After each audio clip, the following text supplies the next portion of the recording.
Inverse trigonometric function start करने वाले हैं। तो इसके इन्वर्स ट्रिग्नोमेट्रिक फंक्शन स्टार्ट करने से पहले आपको कुछ चीज़ों पे ध्यान रखना होगा कि जैसे आपको साइन इन्वर्स एक्स के लिए प्रिंसिपल वैल्यू फाइंड करनी है, तो आपको ये ध्यान रखना होगा कि जो आपकी प्रिंसिपल वैल्यू आएगी वो -π/2 से π/2 के बीच में आएगी। कॉस इन्वर्स एक्स के लिए 0 से पाई के बीच में आएगी और टेन इन्वर्स एक्स के लिए -π/2 से π/2 के बीच में आएगी। अब जैसे एक क्वेश्चन लिया हमने साइन इन्वर्स -1, अब इसके लिए प्रिंसिपल वैल्यू सॉल्व करनी है, तो आप करेंगे साइन इन्वर्स -1 इसको थीटा के इक्वल टू मान लीजिए।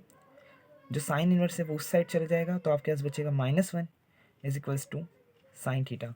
अब आपको ध्यान रखना है कि साइन थीटा की वैल्यू -1 कब आती है। अगर आपको ये नहीं याद है तो आप एक और स्टेप कर सकते हैं, 1 equal to minus sine theta. अब आपको पता है साइन थीटा की वैल्यू 1 कब आती है, साइन π/2 पर equal to minus sine theta. अब आपको मैं एक आइडेंटिटी बता देता हूँ कि माइनस साइन थीटा है तो आपको उसको साइन माइनस थीटा भी लिख सकते हैं। सिमिलरली साइन इन्वर्स एक्स है माइनस का, तो आपको उसको साइन इन्वर्स माइनस एक्स भी लिख सकते हैं। तो इस जगह से अगर आप ऐसा करेंगे तो आपको मिल जाएगी π/2 equal to sine minus theta. So अगर आप कंपेयर करें एंगल्स को तो आपको मिलेगा π/2 equals to minus theta. Minus को उधर भेज दीजिए, थीटा की वैल्यू आ गई आपकी -π/2 और यही होगी आपकी प्रिंसिपल वैल्यू। आप यहाँ से भी चेक कर सकते हैं कि आपकी प्रिंसिपल वैल्यू -π/2 से π/2 के बीच में लाई करने चाहिए। यहाँ पे इक्वल टू का भी साइन लगाए, तो यानी कि आपकी थीटा की वैल्यू -π/2 है, यानी कि आपको साइन इनवर्स -1 की प्रिंसिपल वैल्यू जो है वो ठीक आएगी -π/2। मैं इसको इधर लिख देता हूँ, मैंने यहाँ पे क्या किया है, π/2 इक्वल्स टू माइनस थीटा था, इसको मैंने माइनस को उधर भेजा है, तो थीटा की वैल्यू आ जाएगी -π/2। अब हम एक और क्वेश्चन लेके इसको सॉल्व करने की कोशिश करते हैं प्रिंसिपल वैल्यू। अब एक हम दूसरा क्वेश्चन जो ले रहे हैं, हम इस बार टेन का क्वेश्चन लेते हैं। तो टेन इनवर्स -1/√3। अगर आपको ये जो पुरानी ये जो है, आपको जो ट्रिग्नोमेट्रिक फंक्शंस की वैल्यूज़ होती है, आपको वो वाला एक चार्ट याद रखना बहुत ज़रूरी है। मैं नीचे लिंक दे दूंगा आपको, जिसमें आपको वो चार्ट मिल जाएगा, जिसमें आपने सब पढ़ा होगा कि साइन थीटा। मैं यहाँ पे बना ही देता हूँ आपके लिए।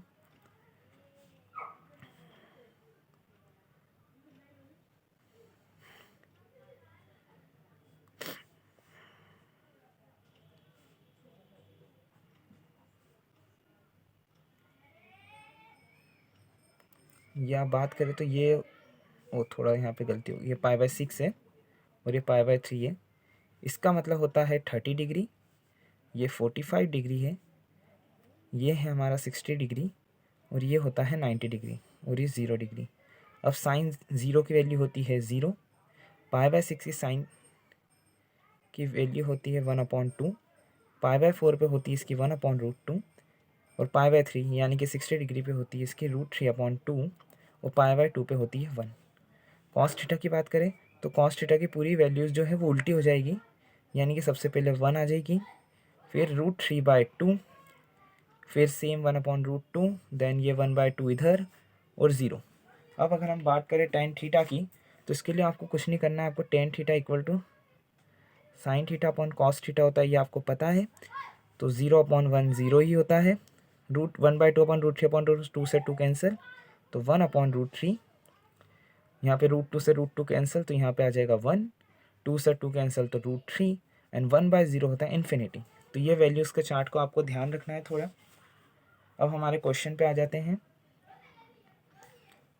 तो सॉल्यूशन, तो टेन इनवर्स -1/√3। तो मैं सिमिलरली पिछले क्वेश्चन में मैंने जैसा किया था, टेन इनवर्स -1/√3 को थीटा के इक्वल टू में रख लेता हूँ। अब टेन को उधर भेजा मैंने, तो ये टेन थीटा बन जाएगा और -1/√3 बचेगा। अब माइनस को मैं इधर ले आता हूँ, तो -tan थीटा हो जाएगा 1/√3। 1/√3 कब आती है टेन की वैल्यू, आप यहाँ से देख सकते हो, tan π/6 पे, तो आप 1/√3 की जगह लिख सकते हो tan π/6। जैसा सेम क्वेश्चन पहले हमने किया था, tan minus theta equal to tan π/6 minus theta equal to π/6। यहाँ पे हम 10 से 10 काट नहीं रहे हैं, हम सिर्फ एंगल को कंपेयर कर रहे हैं। तो minus theta equal to pi by six, तो थीटा की वैल्यू आ जाएगी माइनस पाई बाय सिक्स।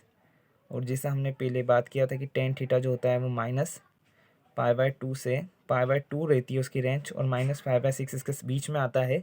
तो जी हाँ, तो ये एक प्रिंसिपल वैल्यू है tan की।